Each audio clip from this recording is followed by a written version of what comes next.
RMC, La Haye, l'amour et vous, Brigitte La Haye. On attrape notre fil d'Ariane.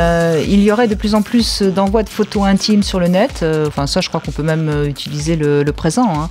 Oui, et ce, malgré tout ce scandale dont on avait parlé il y a quelques temps, début septembre. Vous savez, toutes ces photos dénudées d'actrices américaines qui avaient fleuri sur la toile parce que, eh bien, un espace de stockage en ligne, un des services iCloud d'Apple, avait un peu été piraté, hein, soyons clairs, même s'ils s'en défendent.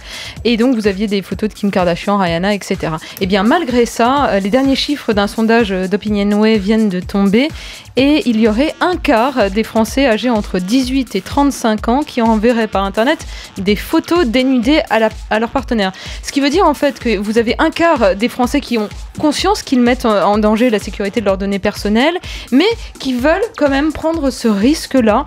Et vous avez également un tiers des moins de 35 ans qui ont déjà échangé par Internet des sextos à caractère sexuel avec leur partenaire. Donc vraiment, il y a des chiffres qui sont en hausse. Et là, pas mal de personnes pointent du doigt ce problème-là en alertant, en disant peut-être qu'il y a un manque notoire, voire grave, d'informations auprès du grand public des risques qui sont encourus quand on publie une photo un peu intime, alors que bon, c'est normalement plutôt sympathique. On veut s'envoyer une photo un peu sulfureuse à celui qu'on aime, pourquoi pas. Sauf que derrière, vous avez toujours des personnes mal intentionnées qui peuvent en profiter. Rappelez-vous, il y a quelques jours, ou même hier, je crois, un auditeur nous racontait combien sa vie avait été dévastée parce que une de ses photos avait été publiée. Moi, il est hors de question qu'il y ait des photos de nus de moi qui circulent sur le net. Hein. Alors là, je suis sûre qu'il n'y en a pas. Hein. Non, vous ne risquez rien. Moi, rien du tout. Alors là, je suis rassurée. N'empêche que celui qui s'amuse à faire ça, il risque 1 an de prison, 45 000 € d'amende si il publie des photos de vous nus à votre insu. Ah, je vais peut-être gagner plein de sous alors. Non, mais ce qui est intéressant dans cette évolution, c'est qu'au fond, l'exhibition, la nudité, ça devient presque quelque chose d'assez normal, hein, au fond. Oui, et puis ce qu'on voit bien, c'est cette indifférenciation entre le domaine privé et le domaine public. C'est ça qui est insupportable. Quand on décide de manière publique de transmettre quelque chose, c'est pas gênant que ce soit diffusé. Mais toute cette histoire de l'Internet, c'est vrai aussi dans des tas de domaines. Quand un appel intempestif nous dérange dans des moments d'intimité, est-ce qu'on reste dans le domaine privé? Est-ce que tout d'un coup, on est dans le domaine public? On va devoir, vis-à-vis de ces nouvelles technologies, vis-à-vis d'Internet, réapprendre exactement à fixer des frontières. Moi, je fais faire à mes patients des exercices de déconnexion en leur disant il y a des moments où vous êtes strictement dans votre domaine privé, dans votre domaine amoureux, dans votre domaine familial, sentimental, et à ces moments-là, on n'a pas le droit d'avoir des téléphones qui sonnent. On le fait ici, hein, c'est une chose qu'on vous dit quand on rentre en studio, on a très honte, ça doit vous arriver de temps en temps qu'un téléphone sonne. Non, ça va, ils sont assez bien élevés, mes invités, voilà. Ça va, le téléphone en général. Ils sont bien drivés. Hein. Il faudrait leur... Ah, bravo Ariane, c'est donc vous la gendarme.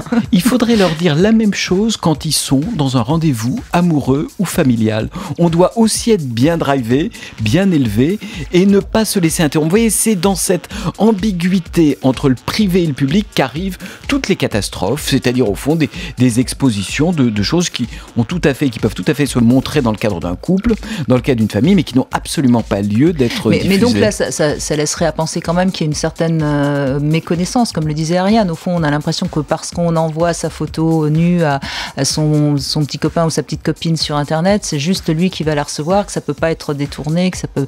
Donc c'est de la méconnaissance. C'est plus qu'une méconnaissance, c'est quand même une manipulation du virtuel qui nous fait croire finalement qu'on a une relation un peu personnelle au virtuel. Tout le monde finit par considérer qu'il a ses propres sites internet, et finalement que l'ordinateur nous est quelque chose d'un peu personnel, va nous donner des recettes, va nous donner des conseils de vie. On oublie à quel point ce domaine-là est un domaine totalement public. Mais je pense quand même qu'il faudrait éduquer un peu les gens. Moi, je vois par exemple, je reçois souvent des mails et mon nom est mis en copie avec plein d'autres noms. Moi, j'ai pas spécialement envie que ces autres noms connaissent mon adresse mail, par exemple. De même que je vois quand on reçoit des SMS qui ne sont même pas signés de quelqu'un qui nous vous voit et on sait même pas qui c'est. Moi, ça m'arrive pas. Vous avez de la chance. Moi, je reçois sans cesse des SMS qui sont même pas signés. Je ne sais pas qui et qui s'adressent vraiment à moi. Des admirateurs timides. Non, pas du tout. Ce sont des gens qui s'adressent vraiment à moi, qui me demandent de les rappeler parce qu'ils ont quelque chose à me proposer. Donc, on voit bien que les gens finalement ne savent pas gérer, ne savent pas communiquer avec ce nouveau mode virtuel, quoi. Et puis avec un effet amplification considérable, c'est-à-dire que le moindre raté est diffusé partout. Oui, ça, on en a quelques exemples dans la vie politique, par exemple. Bref, il faut peut-être pas revenir à la plume doigt, à l'encre, au papier, et ça sera peut-être plus simple et bien signé. Non, mais soyons positifs, je crois que l'humain va s'adapter. J'ai tendance à être assez positif, comme toujours, mais...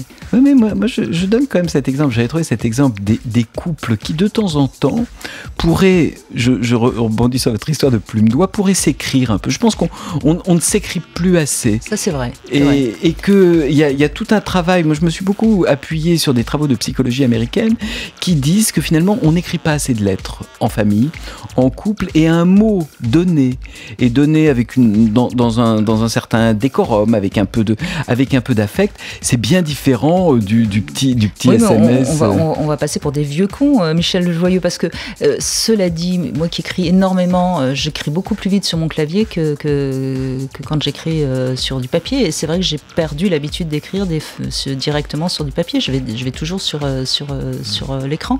Oui, mais assumons d'être ponctuellement des vieux cons éventuellement un peu sentimentaux. Moi, je l'assume complètement. Et l'idée de se dire qu'il y a un mode de communication comme ça qui n'a pas été complètement remplacé par le virtuel.